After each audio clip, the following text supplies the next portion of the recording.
Hi hello నమస్తే అండి. నేను మీ లక్ష్మీ చౌదరిని. వెల్కమ్ టు మిస్టరీ మధురములు తెలుగు ఆడియో స్టోరీస్. అందాల పొదరిల్లు పార్ట్ 26తో మీ ముందుకు వచ్చేసాను. కథలోకి వెళ్లే ముందు వీడియోకి లైక్స్ హైప్స్ ఇచ్చి కథని ప్రోత్సహించండి యార్. ఇక ఆలస్యం చేయకుండా కథలోకి వెళ్ళిపోదాం. రావు గారిని విజయ గారిని కుర్చీలో కూర్చోపెట్టాక అటెన్షన్ ఎవ్రీబడి అంటూ మైక్ ముందుకి వస్తాడు. ఇక్కడ కూర్చున్న ఈ ఆది దంపతుల కోసం చిరు కానుక మేము ఇవ్వాలి అనుకుంటున్నాం. మా ఆట పాటతో మీరందరూ కూడా ఎంజాయ్ చేస్తారని అనుకుంటున్నామని చెప్పి వరుణ్ వర్షిత్తో కలిసి పాట ప్లే చేసి స్టెప్స్ వేయడం మొదలు పెడతాడు. ఆది దంపతుల పండగ రోజు, 60 ఏళ్ళు నిండిన రోజు, షష్ఠి పూర్తి జరిపే రోజు, మా ఇంటనే అది పండగ రోజు, అంతులేని ఆనందాలే మా ఇంట నిండిన రోజు అంటూ ముందు ఒక పాటకు స్టెప్ వేసి తర్వాత ఒక శివుని తప్ప అందరినీ లాక్కొచ్చి ఫాస్ట్ బీట్ సాంగ్ పెట్టి స్టెప్స్ వేస్తారు. మనసు మనసు కలిసిపోయి కనులు ఎదలు తడిసిపోయి 3 తరాల దూరమంతా ముచ్చటైపోయే ఈ పాటికి నరసింహ గారు వంశీ గారు వచ్చి పిల్లలతో సహా స్టెప్స్ వేస్తారు. రావు గారు విజయ గారు ఆనందంగా వాళ్ళ ఆనందాల్ని చూస్తూ ఉంటారు. పెద్దలు పిల్లలు అని తేడా లేకుండా అందరూ డ్యాన్స్తో వాళ్ళ సంతోషాన్ని తెలుపుతారు. ఆ క్షణం ఆ డ్యాన్స్ చేసేటప్పుడే చివరిలో విజయ గారిని రావు గారిని లిఫ్ట్ చేసి వాళ్ళ మధ్యలోకి తీసుకొచ్చి కాసేపు ఎంజాయ్ చేస్తారు అందరూ. ఇక చాలు, గెస్ట్లు అందరూ విష్ చేస్తారు కదా వాళ్ళని, మిగతాది ఏదైనా ఉంటే తర్వాత చూసుకుందామని షివ్ అనడంతో వాళ్ళని తీసుకొచ్చి మళ్ళీ కుర్చీలో కూర్చోబెడతారు. నేను ఒక్క 5 నిమిషాలు మాట్లాడాలి నాన్న అని శివుతో అంటారు రావు గారు. మాట్లాడండి నాన్న అని అంటాడు శివ్. రావు గారు లేచి నిలబడగానే విజయ గారు కూడా లేచి నిలబడతారు. రావు గారు అందరినీ ఉద్దేశించి, మా పిల్లలు పిలవగానే వాళ్ళ ఆహ్వానాన్ని మన్నించి ఇక్కడ దాకా విచ్చేసిన అతిథులందరికీ ధన్యవాదాలు. చివరి క్షణం వరకు మాకు కూడా తెలియకుండా మాకు సర్ప్రైజ్గా ఈ ఫంక్షన్ని ఏర్పాటు చేసిన నా కుటుంబ సభ్యులందరికీ థ్యాంక్స్ తెలుపుతూ ఈ క్షణం నేను కొన్ని మాటలు చెప్పాలి అనుకుంటున్నాను. నా మనసులో మాట చెప్పడానికి ఇదే మంచి వేదిక అని కూడా నేను అనుకుంటున్నాను. మీ అందరికీ తెలుసు, రావు గారి కుటుంబం ఉమ్మడి కుటుంబం అని. చాలామంది అలా ఎలా ఉండగలుగుతున్నారు అని కూడా అనుకుంటారు. చాలామంది నన్ను అడిగారు కూడా, అలా ఎలా కలిసిమెలిసి ఉండగలుగుతున్నారు అని. ఈ కుటుంబం మొదటి నుంచి ఇప్పటి వరకు ఒకే మాట మీద ఉండడానికి, కలిసి మెలిసి ఉండడానికి కారణం ఒకే ఒక వ్యక్తి కృషి ఫలితం. ఆ వ్యక్తి ఎవరో కాదు, 35 ఏళ్ల క్రితం నన్ను నమ్మి నా చేయి పట్టుకొని నా ఇంట్లో అడుగుపెట్టిన నా భార్య శ్రీమతి విజయ సాంబశివరావుది. 16 ఏళ్ల వయసులో నన్ను పెళ్లి చేసుకొని మా ఇంట్లో అడుగుపెట్టే టైంకి ఒక చిన్న ఇల్లు మాది. ఒక విధంగా చెప్పాలంటే పేద కుటుంబం అని చెప్పొచ్చు మాది. 3 గదులు ఇల్లు అది. వంటగది, చిన్న హాలు, బెడ్రూమ్. అప్పట్లో ఆ ఇల్లులు ఎలా ఉంటాయో ఇక్కడున్న పెద్దవాళ్ళందరికీ తెలిసే ఉంటుంది. అది కూడా ఒక పల్లెటూరిలో. మా కాపురం కూడా వంటగదిలో మొదలుపెట్టాం. మా కుటుంబం పెద్దది. మా అమ్మ నాన్న, మా నానమ్మ, నా తమ్ముళ్ళిద్దరూ. ఒక చెల్లికి పెళ్లి చేశాం కానీ ఇంకో చెల్లి. మేమందరం కలిసే ఉన్నాం ఆ ఇంట్లో. పెళ్ళై మా ఇంట్లో అడుగుపెట్టిన రోజు చెప్పాను, నాతో పాటే నా తమ్ముళ్ళు కలిసి ఉంటారు. విడిగా వెళ్ళాలని మాత్రం ఎప్పుడూ ఆశపడకు. వాళ్ళ బాధ్యత నాదే. నేను అంటే నా కుటుంబం కూడా. నాతో పాటు నువ్వు వాళ్ళని జాగ్రత్తగా చూసుకోవాలి అని చెప్పాను. ఆ రోజు ఆ మాట చెప్పాను. 35 ఏళ్లుగా ఆ మాటని నిలబెడుతూనే వచ్చింది నా భార్య. ఏ రోజు తన వాళ్ళని వేరుగా చూడలేదు. మరుదుల్ని కొడుకులుగా చూడడం మొదలుపెట్టింది. ఆడబిడ్డల్ని కూతుర్లుగా చూడడం మొదలుపెట్టింది. ఇక పెద్దవాళ్ళని తన తల్లిదండ్రులుగానే భావించింది. ఒక్కరోజు కూడా తను ఎవరి విషయంలోనూ నాకు కంప్లైంట్ చేయడం కానీ, నా ముందు బాధపడడం కానీ నేను ఇన్ని సంవత్సరాలలో చూడలేదు. నేను బిజినెస్ స్టార్ట్ చేసి ఫుల్ బిజీగా ఉన్నప్పుడు కుటుంబాన్ని పట్టించుకోలేకపోయాను. కానీ తను ప్రతి ఒక్కరి ఇష్టాల్ని తెలుసుకొని అటువైపుగా వాళ్ళ అడుగులు పడేటట్లుగా చేసి అందరినీ ఒకే తాటిపైన నిలబెట్టింది నా భార్య.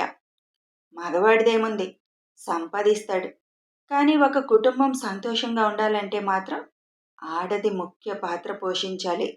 అది పోషించడంలో నా భార్య విజయం సాధించింది. తన పేరులో ఉన్న విజయాన్ని తన సొంతం చేసుకుంది. ఆడది అర్థం చేసుకోలేకపోతే ఆ మగవాడికి సుఖం ఉండదు. ఆ కుటుంబంలోనూ సంతోషం ఉండదు. చిన్న చిన్న అలకలు తప్ప మా ఇద్దరి మధ్య గొడవలు ఎప్పుడూ లేవు. కారణం, తనే రోజు కూడా నన్ను ఇబ్బంది పెట్టాలి అనుకోలేదు. నన్ను అర్థం చేసుకోవడంలో తన మనసు ఆకాశాన్ని తాకింది.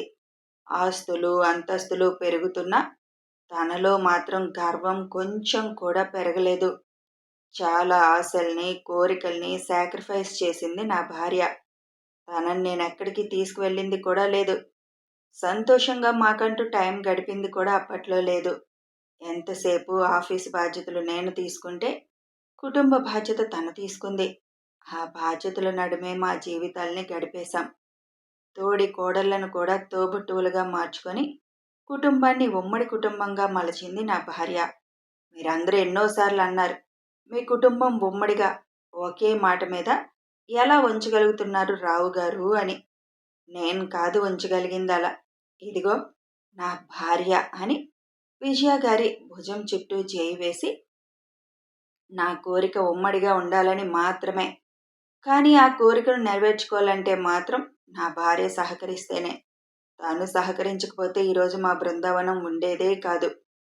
కాబట్టి ఈరోజు నేను నా గుండెల మీద చేయి వేసి మనస్ఫూర్తిగా మా బృందావనానికి మూల స్తంభం నా భార్య విజయ అని గర్వంగా చెప్పగలను. ఇప్పటి వరకు నా వల్ల తను బాధపడిందే తప్ప, తన వల్ల నేనెప్పుడు బాధపడ్డాను అన్న రోజు లేదు. ఆఖరికి 3 సంవత్సరాలు తనకి తీరని దుఃఖం ఇచ్చినా తను మాత్రం నన్ను ఒక్క మాట కూడా అనలేదు. అందుకే ఈరోజు నా భార్యకి మనస్ఫూర్తిగా థ్యాంక్స్ చెప్పాలి అనుకుంటున్నాను నేను అని డెకరేషన్లో ఉన్న ఒక రోజ్ ఫ్లవర్ని తీసుకొని ఒక మోకాలి మీద కూర్చుంటారు. అలా కూర్చోగానే కుర్ర గ్యాంగ్ మొత్తం క్లాప్స్ కొడుతూ కేకలు వేయడం మొదలు పెడతారు.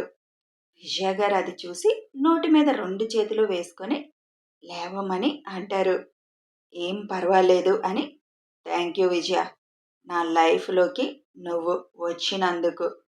వచ్చిన రోజు నుంచి ఈ రోజు వరకు నన్ను ఇంత ఆనందంగా ఉండేలా చేసినందుకు. మన కుటుంబాన్ని అంతులేని ఆనందాల మధ్య ఉంచినందుకు. ఈ జన్మకే కాదు, ప్రతి జన్మకి నువ్వే నాకు భార్యగా రావాలని మనస్ఫూర్తిగా దేవుణ్ణి కోరుకుంటున్నాను అని చేతిలో ఉన్న ఫ్లవర్ విజయ గారి ముందు పెడతారు రావుగారు. కన్నీళ్లతో అది అందుకుంటారు విజయ గారు. ఆ క్షణాల్ని కుర్ర గ్యాంగ్ మాత్రం వాళ్ళ అరుపులతో ఇంకా ఆహ్లాదంగా మార్చేస్తారు. కిస్ పెట్టండి, కిస్ పెట్టండి అని మైక్ గోల చేస్తాడు. విజయ గారి చెయ్యి అందుకొని చేతి మీద కిస్ చేస్తారు. విజయ గారు సిగ్గుతో ముడుచుకుపోతారు. వావ్, ఇది కదా మాకు కన్నుల పండుగ అని మైక్ గోల గోల చేస్తాడు ఆ క్షణం. నా వల్ల నువ్వు బాధపడిన క్షణాల్ని నేను పోగొట్టలేను, కానీ అలా బాధ పెట్టినందుకు నన్ను క్షమించు అని తల వంచి గుండె మీద చేయి వేసుకొని అంటారు రావుగారు. వెంటనే విజయ గారు మోకాళ్ళ మీద కూర్చొని రావుగారి చేతులు పట్టుకొని, మీ వల్ల నేను ఏ రోజు బాధపడలేదు, ఇంకెప్పుడు అలాంటి మాటలు మాట్లాడకండి అని భావోద్వేగం నిండిన మనసుతో కన్నీళ్లతో అంటారు. ఆనందంగా ఉండాల్సిన టైంలో ఎందుకే పిచ్చిదానా ఏడుస్తున్నావు అని రావుగారు కళ్ళు తుడుస్తుంటే, తల్లిదండ్రుల్ని అలా చూసి శివ్, శ్రీ ఇద్దరూ వెళ్ళి వాళ్ళిద్దరినీ హత్తుకుంటారు. వెంటనే కుటుంబ సభ్యులందరూ వెళ్ళి మేం కూడా అని వాళ్ళ చుట్టూ మోకాళ్ళ మీద కూర్చొని వాళ్ళని హత్తుకుంటారు. రాజ్యం గారు సంతోషంతో కంట్లో నుంచి కారుతున్న కన్నీరుని తుడుచుకుంటూ నేను అని వెళ్తారు వాళ్ళ దగ్గరికి. గెస్టులందరికీ ఆ దృశ్యాన్ని చూసి చాలా ఆనందంగా అనిపిస్తుంది. అందరికీ కంటిలో చెమ్మ కూడా వస్తుంది. అందరూ 2 నిమిషాలకి తేరుకొని పక్కకి జరగగా రావుగారు లేచి నిలబడి తన తల్లి కాళ్ళకి భార్యతో సహా నమస్కరించుకొని, ఒక మగవాడి విజయం వెనుక ఆడది ఉంటుందని ప్రతి వాళ్ళు అంటారు కదా, నా విజయం వెనుక నా భార్య అడుగడుగునా ఉంది అని నేను గర్వంగా చెప్పుకోగలను. ఇంటికి వచ్చిన ఆడది బాధ్యతగా ఉంటే ఆ కుటుంబం ఎప్పుడూ సుఖ సంతోషాలతోనే ఉంటుంది. నా భార్య అలా ఉండేలా చేసింది. నా కుటుంబాన్ని. తన సంకల్పానికి మా తమ్ముడు భార్యలు కూడా తోడయ్యారు. అక్క మాట జవదాటని చెల్లెళ్ళుగా మారారు. ఈ బృందావనాన్ని ఎవ్వరూ టచ్ చేయడానికి కూడా లేనట్లుగా వాళ్ళు కూడా వాళ్ళ పాత్రను పోషించారు. థ్యాంక్ యూ అమ్మా! అని వాళ్ళిద్దరినీ చూసి చెబుతారు రావుగారు. ఇంతమంది ఉన్న కుటుంబంలో అందరూ ఒక మాట మీద ఎలా ఉండగలుగుతున్నారు తెలుసా? ఆ మంత్రం ఏంటి అని మీరు చాలా సార్లు అడిగారుగా? మంత్రం ఏమీ లేదు. ఒకరి అభిప్రాయాన్ని ఒకరు గౌరవించుకుంటూ ఉండడమే. ప్రతి విషయాన్ని మా కుటుంబంలో చిన్న, పెద్ద అని తేడా లేకుండా కలిసికట్టుగా కూర్చొని చర్చించుకుంటాం. ఆ అలవాటు నా భార్య తీసుకొచ్చింది. చిన్నవాళ్ళని చెప్పి వాళ్ళని పక్కన పెట్టలేదు ఎప్పుడు.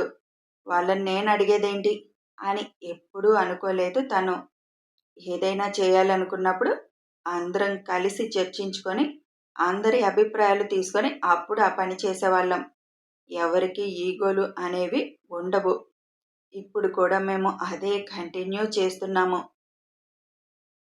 అందువల్లే రావుగారి కుటుంబం ఉమ్మడిగా ఈ రోజుకి కూడా ఉండగలుగుతుంది. ఇప్పుడు అదే బాధ్యతని నా పెద్ద కోడలు ఐశ్వర్య తీసుకుంటుంది. ఎప్పటికీ రావుగారి కుటుంబం ఇలాగే ఉండిపోతుందని నాకు నమ్మకం వచ్చేలా చేస్తుంది నా పెద్ద కోడలు. చాలా సంతోషంగా ఉంది నాకు. అసలు నేను ఇదొక కార్యక్రమాన్ని గుర్తుపెట్టుకోలేదు.